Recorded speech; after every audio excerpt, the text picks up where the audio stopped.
schläft und das Licht langsam durch die Fenster kommt, mach ich mich auf in meinen Tag mit all dem, wo mich umgibt. Es gibt noch Rechnungen, noch Sorgen und manchmal auch zu wenig Zeit. Doch irgendwo zwischen all dem spür ich, dass du da bist.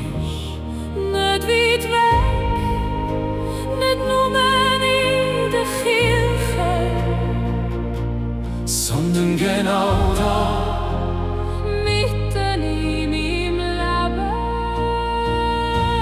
und ich heb meine Augen auf zu dir, mitten im Lärm von dieser Welt. Du bist der Ruhepunkt in mir, wenn alles anders umfällt. Kein grosses Wort, kein perfektes Lied, nur mein Herz, so wie es grad ist. Und trotzdem weiss ich tief in mir, du bist da.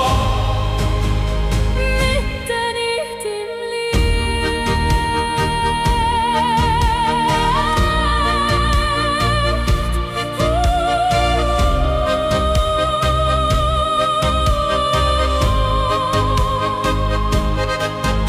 In den Bergen, beim See am Morgen, im Wind, wo durch Bäume zieht, in jedem Atemzug vom Leben redst du ganz still zu mir. Und wenn meine Kraft nicht mehr